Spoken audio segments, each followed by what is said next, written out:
গরম বাতাসের আযাব আসে। এই গরম বাতাসের আযাবটা এখন আসে নাই। আমি শেষ জামানার হাদিসগুলো টুকটাক গবেষণা করে মনে হচ্ছে অচিরে গরম বাতাসের একটা আযাব আসবে বিশ্বের দিকে, এবং নাসাও এটা নিয়ে গবেষণা করছে অলরেডি। সূর্যের মধ্যে অনেক রকম বিক্রিয়া হচ্ছে, তেজস্ক্রিয় বিক্রিয়া হচ্ছে ইত্যাদি, হিলিয়াম গ্যাসের অনেক বিস্ফোরণ হচ্ছে। এগুলোর ওয়েভ বা ফ্লোটা আস্তে আস্তে পৃথিবীর দিকে ধেয়ে আসবে। নবীজি বলেছেন ফালিয়ারতাকিবু ইনদা যালিকা রিহান হামরা। এই রিহান হামরা কথাটা এই হাদিসের মধ্যে আছে। তিরমিজির 2211 নম্বর হাদিস এটা আছে। গরম বাতাস ধেয়ে আসবে পৃথিবীর দিকে, গরম বাতাসের আযাব। গরম বাতাসের আযাব আসবে, ওয়াজালজালা এবং ভূমিকম্প। অন্য হাদিসে আসছে সানাওয়াতু জালাজিল, ভূমিকম্পের বছরগুলো। আর আসছে মুতানুন শাদীদ, বড় মহামারী। আর খসফুন মানে এই যে জমিন ধসে যাওয়া, মাসখান মানে চেহারা আকৃতি বিকৃত হয়ে যাবে। আর কযফান একটা আছে, কযফান মানে পাথরের বৃষ্টি বর্ষিত হবে। এই আযাবগুলো কখন আসে? এই পাপগুলোতে মানুষ যখন লিপ্ত হয়। আর আমাকে বলেন দেখি, এই পাপগুলোতে আমরা কম বেশি লিপ্ত আছে কি নাই? আর বড় বড় বস্তুবাদী শহরগুলোতে এই পাপগুলো বেশি না? এখানে মানুষ ওই হাদিসের উপর আমল করছে। এখন কোন হাদিস? নবী সাল্লাল্লাহু আলাইহি ওয়াসাল্লামের ইন্তেকালের 80 থেকে 85 দিন আগে একটা হাদিস তিনি বলে গেছে, একদম শেষের দিকে, জীবনের শেষের দিকে। ওই হাদিসটাকে বলে হাদিসে জিবরিল। কি বলে? নবীজিকে জিবরাইল আলাইহিস সালাম মানুষের রূপ ধরে এসে জিজ্ঞাসা করেছিলেন যে কিয়ামত কবে হবে। নবীজিকে জিবরাইল আলাইহিস সালাম মানুষের রূপ ধরে সবার সামনে জনসমক্ষে এসে জিজ্ঞাসা করেছেন কিয়ামত কবে হবে। নবীজি বলছেন মাত্র দুটো আলামত বলেছেন। কয়টা ভাই? দুইটা। একটা হচ্ছে আনতালিদাল আমাতু রাব্বাতুহা, দেখবে যখন দাসী মনিবকে জন্ম দিচ্ছে। দাসী মনিবকে জন্ম দিচ্ছে মানে কি? সমাজের ন্যায় অন্যায়, হক বাতিল, হালাল হারাম, এই যে মানদণ্ড সব উল্টে যাবে। হালাল হবে হারাম, হারাম হবে হালাল, ন্যায় হবে অন্যায়, অন্যায় হবে ন্যায়, হক হবে বাতিল, বাতিল হবে হক, জায়েজ নাজায়েজ, নাজায়েজ জায়েজ। হ্যাঁ, মানুষ এই মানদণ্ড চেঞ্জ করে না এখন। বুঝতে পারছেন না মনে হয়? এখন সমাজে সত্য মিথ্যা, ন্যায় অন্যায়ের মানদণ্ড কি কোরআন সুন্নাহ এখনো টিকে আছে? এখন মানুষ নিজে যেটা ন্যায় মনে করে সেটাই ন্যায়, নিজে যেটাকে অন্যায় মনে করে সেটা অন্যায়, নিজে যেটাকে ভালো মনে করে সেটা ভালো, নিজে যেটাকে খারাপ মনে করে সেটা খারাপ। আল্লাহ যেটাকে হালাল করে দিয়েছেন মানুষ হারাম করে নিচ্ছে, আল্লাহ হারাম করে দিয়েছেন মানুষকে হালাল করে নিচ্ছে। হচ্ছে কি না এগুলা? তো এই যুগ চলে আসে নাই যে দাসী মনিবকে জন্ম দিচ্ছে না? মানে মানদণ্ড উল্টে গেছে। আমার কথা কি বুঝতে পারেন? মানদণ্ড উল্টে গেছে। জিনিস ভালো মন্দের, ন্যায় অন্যায়, হক বাতিলের মানদণ্ড উল্টে গেছে। বলেন তো সত্য মিথ্যার মানদণ্ড কি? আমার বুদ্ধি না আল্লাহর ওহী? কোনটা? সত্য মিথ্যা, ন্যায় অন্যায়, হক বাতিলের চূড়ান্ত মানদণ্ড কি? আমার বুদ্ধি নাকি আল্লাহ পাকের কোরআন সুন্নাহ? কোনটা? কিন্তু সমাজে কি সেটাই বাস্তবায়িত আছে 100%? 50%ও কি আছে? তো এই সমস্যাটা কি চলছে কিনা? তার মানে কি আমাদের এই বড় আলামতটা আমরা দেখছি কিনা? দেখছি। গেল দুই নাম্বারটা নবী বলছেন ওয়া আনতারাল হুফাতাল উরাতাল আলাতা রিয়া আশাই ইয়াতাতাওয়ালুনা ফিল বুনিয়ান।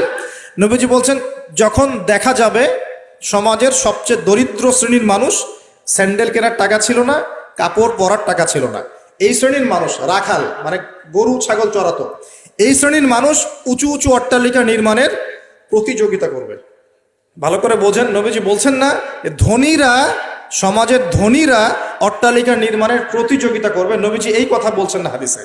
নবীজি বলছেন সবচেয়ে দরিদ্র শ্রেণীর মানুষ, রাখাল শ্রেণীর মানুষ, স্যান্ডেল নাই, জামা নাই, এরা উঁচু উঁচু অট্টালিকা নির্মাণের প্রতিযোগিতা করবে। আল্লাহ না করুক যদি বড় ভূমিকম্প হয় এই দুবাইয়ের বুকে কিভাবে সম্ভব? মুহূর্তের মধ্যে এই শ্রেণীর মানুষের ঢাকা সিটি অট্টালিকা নির্মাণ না নির্মাণের কম্পিটিশন করা কিভাবে সম্ভব?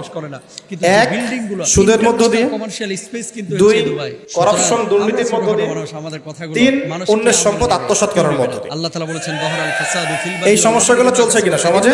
এই সমস্ত জিনিস এরাই যখন 10-20 তলা বিল্ডিং উঠাবে কেন করেন তখন তো আর মানুষকে মানুষই মনে করবে না। মন্দির বানানোর জন্য বিশাল করে আয়োজন করে জায়গা ছেড়ে দিয়েছে, জানেন আপনারা? এদের তো কোনো পড়াশোনা নাই, মন্দিরে পূজা করতেই কোনো পারে, ব্যক্তিত্ব নাই। স্বাধীনতা আছে। কিন্তু আপনি কোনো হঠাৎ দিনই করে এলেম নাই, নিজের স্বার্থ রুচিবোধ হাসিলের জন্য নাই, এত কালচার না, বিষয় সামাজিক না। আবার আরেকটা বিষয় এ আপনাদের তো মানে কিছু অসামাজিক। জিনিস হৃদয় রক্ত এরা যখন গরম। এদের এই যে হাতে যখন আপনাদের আপনি শেখ সম্পদ চলে যাবে, এরা জায়েদ তো মসজিদ, সাধারণ মানুষকে এটা তো আমি মানুষই মনে গিয়েছি করবে না। আবু ধাবির শেখ জায়েদ গরিব মসজিদ মানুষকে গুগলে কিছুই মনে করবে না, ও মনে করবে আমি পৃথিবীর সবকিছু। সবচেয়ে সুন্দর মসজিদ এটা। কয়েক হাজার আমরা কোটি টাকা খরচ দেখেছি করা যার হয়েছে। একটা কত বাড়ি টাকা আছে খরচ ঢাকায়, ডলারে প্রত্যেকটা মানুষকে জিনিস মানুষই আপনারা মনে করে। গুগলে দেখলে টাসকি খেয়ে যাবেন এই মসজিদে। মানুষকে মানুষই মনে করে না, যে মনে করে আমি আমি শহরের মালিক। কালকে জিজ্ঞেস করেছি তোমার নাম কি? হ্যাঁ, অধিকাংশ কি একটা অবস্থা। মসজিদের সিকিউরিটি গার্ড মানুষের মধ্যে যে কি অহংকার, কি আত্ম অহংকার, দালান কোঠার যে অহংকার, এই সমস্যাগুলো হলে আল্লাহ ভূমিকম্পে ধসায় দিবেন না। মসজিদের সিকিউরিটি গার্ড মুসলমান কি নাই? দেখেন নাই কয়েকদিন আগে কি হলো? লাখ লাখ শ্রমিক গতকালকে যে কোটিপতি ছিল তার পরের দিন রুটি নিয়ে দাঁড়ায় আছে।